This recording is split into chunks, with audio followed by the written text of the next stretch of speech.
Hello, everyone, and welcome to Flickering Myth. My name is EJ Marino, and we have a wrestling video all out. 2021 has happened, and Alan and Gerald are joining me for a conversation. Hello, gentlemen. Hi. Hello. Very excited. I am excited. This was a jam-packed evening of wrestling. Oh man, once I started hitting the past 11 o'clock mark in my time zone, I was just like, I'm not exhausted yet. Good. We had that nice little refresher of a break right before the last match. Yes, because I can't. I'm assuming Big Show won that one. Or sorry, Paul White. I'm not JR. I guess I heard I heard the from the other room. So yeah, I guess so. Okay. Well, so yes, for I this just video, reflexively leave the room whenever I and see his head. he's like a genuine. I like him in the promo packages when he's just like, me too. "Oh, the experience of this," and I'm like, "Good, you know more things about wrestling than most people will ever know." Yay, good. But Yeah.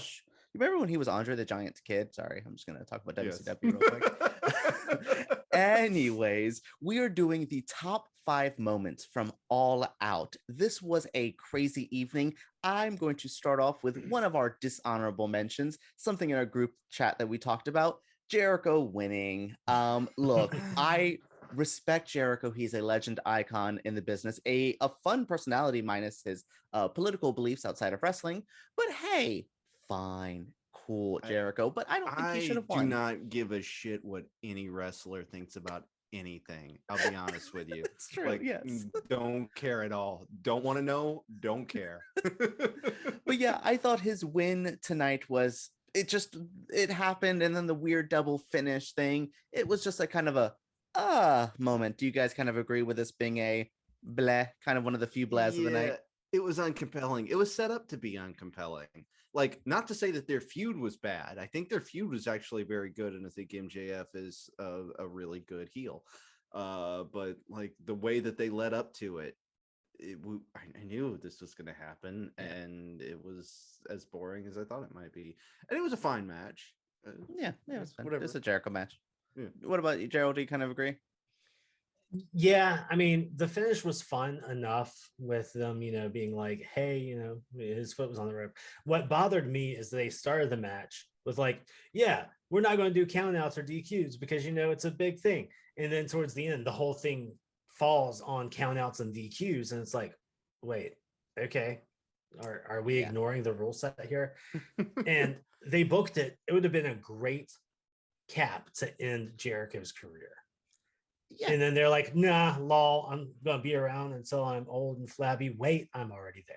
Yeah, and look, it's wrestling. Until you're dead, you're never retired. So I don't believe Jericho's ever going to be done completely. So if he would have lost tonight, he could have came back in 2 years, and we would have been like, oh, a Jericho match. That's so cool. But now I'm just like, next week, a Jericho match. Yeah, well, he's going on tour with played Fozzy. up a little bit of a retirement angle, but it's okay. Fine. Yeah, we're all kind of like fine.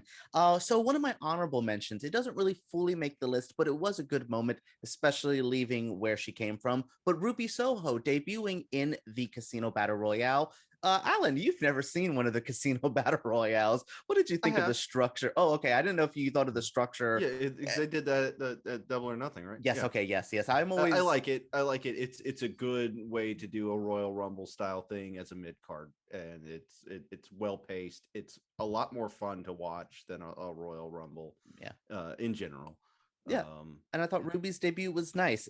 People were really happy for it. It's one of those worst kept secrets, which we'll talk about one. Didn't like her winning.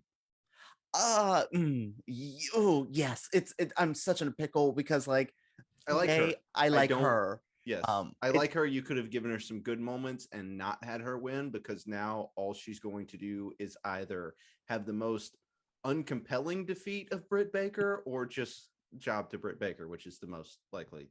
Yeah, my hope is there's a feud in between that Ruby gets to just fight somebody first to kind of warm her up to it. And I'm glad they haven't pulled the shotgun on my girl Jade yet, because I will stand her until she's good. I'm early on. Cargill? Yes, she's good. I'm early on with Jade. She's not perfect. She's almost there. I love her. Yeah. MCU cast her a Storm. Anyways, so let's do the official top 5. For me, to be honest, Suzuki debuting is starting this list. That Moxley Kojima match was really good. It followed Kingston and Miro, which was a similar hard-hitting Japanese strong style match. So those two coming back to back was a little like, well, these are the sameys match. They're very different, but yeah. And then Suzuki coming out, he's a legend. He's cool. Yeah, I liked it. I liked that whole little beginning stretch of both of those matches back to back. It was a little like, that's a kind of style that unless you're really, really good at it, can just look sloppy. And some of these guys were really, really good at it. Kingston, not so much. Kingston is a rough around the edges kind of guy, and I do like appreciate Kingston way more than I thought that I would like somebody with his gimmick. What, a loud guy from Yonkers as a gimmick? Like, that is the gimmick. Yes. But yeah, he's like a pure soul too. Gerald, what did you think? I know you said you're not a big New Japan fan, but have you heard anything about Suzuki in the lore of wrestling? Yes.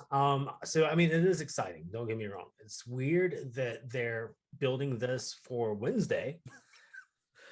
Yeah, it's like, oh, okay. Which I know that kind of the gimmick with Moxley right now is he's going through the New Japan roster, so it's cool to see, and hopefully it does build to like the Tanahashi that everybody's expecting. Yeah, but it was exciting to see. It's just, it feels really weird, on especially with the type of night they had, to have him come out and set up a match for Wednesday. No, I agree. All right. Yeah. Oh, no, Alan? Oh, I was just gonna say, I don't know much about Suzuki, but I'm pumped for whatever is gonna happen there. I would say a fun YouTube search of him. He is a crazy. He has a really cool match against Okada, who's the big New Japan guy. It was outside in the pouring rain. It was Suzuki's like anniversary and his birthday. It is just one of the coolest. It was like a legit like monsoon happening, and like it's one of the coolest looking things you'll ever see. Yeah, Suzuki's like a legend. He's cool. Sorry. So 4 is something we'll talk about the end of this match. But for me, Christian and Kenny really shined in our main event. It wasn't, the best match I've ever seen, but wasn't the best match of the night, but it was good. Christian is so good. I can't believe that there is a scenario where, like, I knew he wasn't going to win, but I was like, I can't believe that I would be okay with Christian winning this match. Like, I can't believe I feel that way about Christian. But Gerald, did you like it? How'd you feel? It was a solid match. I have my complaints about it though, and as much as I hate to say it, it's going back to kind of the WWE style of doing things, where I'm glad this match happened. It was a fun match, but I knew the ending. Yeah, like we knew that Omega was going to retain, and we saw it 2 weeks ago on Dynamite. So I will say this was a bit better. I think this was better than that, and to top him off with a top rope one wing angel, which is something he has never hit before. He has teased it against his biggest foes. To put Christian away with that, Christian doesn't need to look good, but it made Christian look good. Like, it made him look like, Kenny had to break out his super Sephiroth move. Yeah. God, his whole Sephiroth thing is, he's such a nerd. I love Kenny. I love Kenny so much.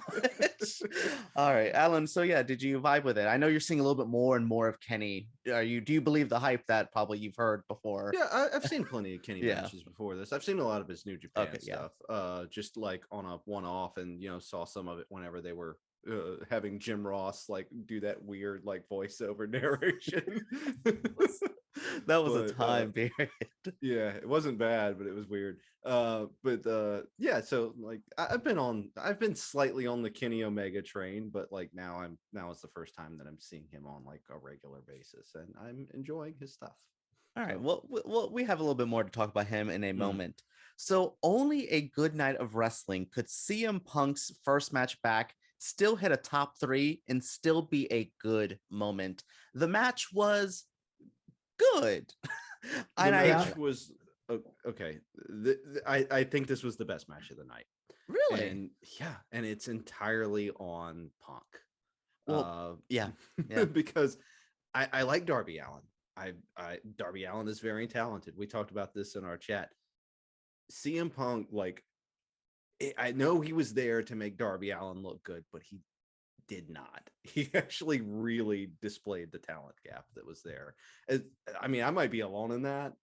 I don't know. Darby Allin had some good spots. It's not like he didn't do anything, but I really think that CM Punk showing up and putting the works on that boy made him look like they gave a backyard wrestler a 6-figure salary. Yeah, yes and this no. is not my full opinion of Darby Allin. Once again, No. I think he's very good. I think that So, it's in comparison. One of my recent problems with Darby is I feel like I've never seen him wrestle a match. Sometimes in the same way, I've never seen MJF do anything other than a traditional classic wrestling match. MJF will not, he took that side bump today on the rope from Jericho, and I was like, whoa, MJF, calm down here. But with Darby, it's the opposite. I only see Darby do stunts and shenanigans, really. And he's a fine wrestler. This was made me realize he is a fine wrestler. Punk, even with a 7-year gap, worked tonight. Yes. No ring rust there. I definitely think it was a little bit slow at first, some rest holds and things like that. That was always Punk style though, so I first was like, oh no, don't be gassed already, please, you're 2 minutes into this. And no, it just that's always been Punk style. Gerald, how did you feel? Were you vibing? I'm right there with you. At the beginning, it was a little slow for me. I was like, oh no. I was a little worried. It took a minute for the warm up. To the whole Darby thing, this isn't his style of wrestling. He's not a technical wrestler, right? He's a striker. He's a high flyer. So yeah, putting those two together for the first match and for Punk was a little weird, but then it made me realize while I was watching it, we haven't seen much technical wrestling in AEW. No. Most of it has been spot-based wrestling. Mm-hmm. So that was interesting as it got towards the end of the match and Darby got his spots in and, started showing his style more. I feel like it melded a little bit better. But in the beginning, whenever they were doing catch as catch can, I was like, oh yeah, this is weird feeling. Yeah. But in the end, I enjoyed it. I take back best match of the night. It was I remembered the best match of the night. Sorry. I was gonna say, but it was the best time I had. I agree. On a personal level. It was emotional. I had a really good time. I'm happy he's here. He looks so happy. It makes me happy. Like he has a joy. When he's grumpy, I feel grumpy. When he has joy, he puts off that kind of emotion. I like him. But let's talk about the best match of the night. Number 2, that tag team cage match. Here's my 2 asterisks. Sometimes I don't love tag team matches. Recently in AEW, most of the time I do. I also don't really like cage matches. It's one of the few gimmicks, unless it's a Hell in a Cell or War Games. I'm not a cage match person. This was a time that I said, well, damn, you put 2 things that I'm okay on and put on a banger. What a great set of people here. I'm with you on the cage match thing, and like it's very scenario based. Like like you can't just say, and it's in a cage, and me be like, yeah, it's in a cage. Like I don't care. But if you do something good with it, I'm in. My one gripe, too long. Welcome to a Young Bucks. Bucks love long matches. It's fucking too long. Long does not always equal good. Yep. This is the Zack Snyder of fucking matches. Like, take a fucking knife to it, man. Oh my god! Cut the fat. But no, wow, it was good. Wow, as someone who has something Young Bucks hanging up next to my Batman v Superman poster, I just realized why these things are next to each other. Oh my goodness! Wow. All right, Gerald, do you have a similar problem? Is it too long? Most Young Bucks matches are too long. The only time it felt too long was when they had to go through that spot where it was the circle of slaps to the circle of super kicks. That was the only spot where I was like, come on. I had already felt it before that, and then that was just like, fucking stop. Come on. Yeah, I was like, move to the top of the cage spot and finish it already. Let's do it. because there was times I thought it was going to be over, and then I was like, wait, no, Phoenix hasn't jumped off. Silly EJ, he hasn't tried to kill himself yet. Phoenix, minor gripes for a great match. Yeah. Anyway, Two main things I'll say real quick. One, I like this cage match because A, they set it up with a good reason to be in a cage, Yeah. because the Mhm. super elite keeps effing with things. Mhm. And B, God, when you've got that blood under the mask, that is such good imagery. it was It is horror so stuff. good. It was Yeah. scary. Like my wife it's- stopped watching. She's like, that's too much. Like, like she'll watch people bleed. She doesn't really love it, but like him bleeding under the mask, and it's just like you just see his eyes, and it's just blood and he's bloodshot, and it's like you don't know where it's coming from, and it's soaking into the mask, and you're just like, I hope he's okay. Yeah. Like, usually you see somebody bleeding, and you can tell if it's like, skin deep or worse, but oof. I was afraid it was hard way, but then I realized I think they tore the masks at the beginning so that they could get underneath it to blade. Yeah, you saw the moment Rick Knox went up to them, right? It was very, and this was the blade handoff moment. Again, I don't care. I've watched wrestling long enough that I'm like, and here is CM Punk very loudly calling a spot.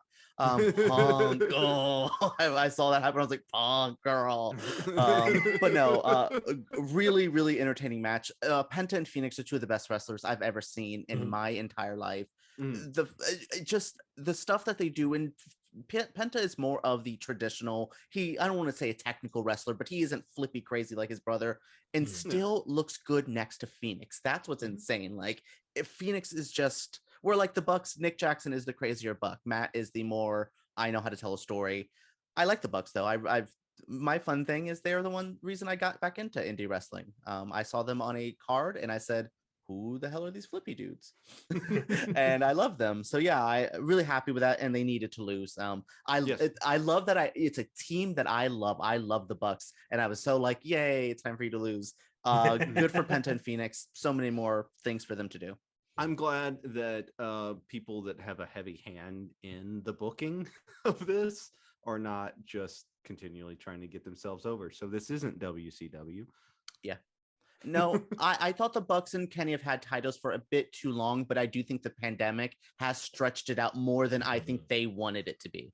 I like long title reigns. I like long title reigns because they feel like they mean something. Moxley had a long one in this. Jericho had a pretty decent sized one in this. Almost a year title reigns, like that makes a title change feel like it means something. When they just slingshot the title all over the place like they do at WWE, that means shit. Yep. Look at Sheeta, Britt Baker. Sheeta had that title for so long that we were craving the Britt win, like the Luchas here. It was good. All right. We have a double number one. I had changed my notes halfway through this moment and was just like, I had pre-written number one. I wrote debut of Bryan Danielson, yay. And then Adam Cole, baby, came out, and I said, good, I understand. In Fun Kayfabe, they have killed Adam Cole off. He is a zombie, technically. He's a ghost of Adam Cole. That's why Kenny has been tweeting Ghostbusters things recently. That was such a good call, too. It's like the only person who could get me is, either retired or dead. And at that moment, it didn't dawn on me, Adam Cole. But then whenever he showed up, I was like, oh, or dead. Okay. I don't even know that angle. So. It's all BTE. Yeah, it's on a BT YouTube thing. When he got signed to WWE, they just killed him off in the world of that. So yes, that was a fun moment. I was just like, oh, good, he's joining the heel bad guys. Fun. Cool. We're going to be losing Good Brothers. I think the Young Bucks will be taking some time off. They've been teasing that for a little bit. Cool. Have Cole here. But Bryan Danielson, who for a long time was my favorite wrestler in the entire world. I was in there for Team Hell No with Kane. I saw early indie stuff when he thumb wrestled Kenny Omega in their first 2 years wrestling kind of vibe. I've seen this. He's my favorite. I'm so happy he's here. What do you guys think? I love Bryan Danielson. I've loved him since WrestleMania, the WrestleMania 27 pre-show, where I was like, God, I can't stand Sheamus, but this other guy's cool. So, and I was at WrestleMania 30. I was there. Oh, wow. For that. So that I'm jealous. Was huge for me. Like, so yeah, I'm a big fan. He looks great. Yeah. he's looked great for a while. He, you know, with his last little bit of WWE, I was kind of peeking in and I was happy, but he looks good. Gerald, what do you think of the double whammy of 2 debuts to finish it? I thought that was fun and unique to have 2 big debuts at once. Do you agree? Oh yeah, no, it surprised the hell out of me that they would go this route, especially because it feels like they spent it all at once. You know, like we've had Punk, now Adam Cole and Brian Danielson all at the same time. So instead of being like, you know, here's a drop, here's a drop, here's a drop, tonight they were saying now begins the next season of AEW. It's a statement if you're doing this, as opposed to just like, if they could have just trickled them all in and people would have been like, oh, you know, they went ahead, like move the needle a little bit here and there as these people came in. But if you're doing it all at once, I mean, that's a gamble. That's a gamble because like you're saying, okay, everybody look now. Yep. And if you don't impress, then, you know, like bringing CM Punk in on that Rampage that was kind of otherwise. Him debuting there specifically was the ratings boost for Rampage, and it proved it. Where his show was the best, it dropped back down. Only thing I will say is this was some rumored to be some of the New York stuff. They are having the, almost at Wembley Stadium, the Arthur Ashe show, and there was supposed to be some of these debuts here, but New York is New York in the middle of the ongoing health pandemic. I think they pulled the trigger a little bit just in case they couldn't do something there. Right. I think that's why, because originally the plan was Punk in Chicago, Brian in New York, and Ruby was supposed to debut in New York. Her early vignettes were showing her buying tickets for New York. They shifted things. So I do think they're keeping one thing. Eddie Kingston was supposed to win in New York from Miro. I do think they're going to, New York's going to go crazy for that New Yorker. Chicago went crazy for a New Yorker. Keep the belt on Miro forever. Well, at least until his hot, flexible wife CJ comes. I was expecting that tonight. I was valet capacity. Yeah, her 90 days was up 3 days ago. I expected it too, but you know, because I've been expecting her, and I've been expecting Renee because her year is up. Yes, she still has that baby though. So yeah. But yes, that was a fun show. There was a lot happening. Adam Cole is here. I'm glad Britt Baker got to do his finishing move tonight. And I thought that was like a cute, oh, she did the flipping Canadian Destroyer. He's coming soon. I said, oh shit, he's coming soon. Fun debuts, fun night. Did you guys overall enjoy it? Alan, this is your first full kind of, you're in as a fan. What are you thinking? Well, this was better than most manias ever, like at least in the past 10-15 years. Totally agree. This alone topped not everyone, but most of the manias the past 10-15 years. So I don't know, like I'm way in now. Like good. I hope that they maintain a high level. I've went back and watched like the past, I don't know, 8 weeks or whatever has been on TNT for the past couple weeks, and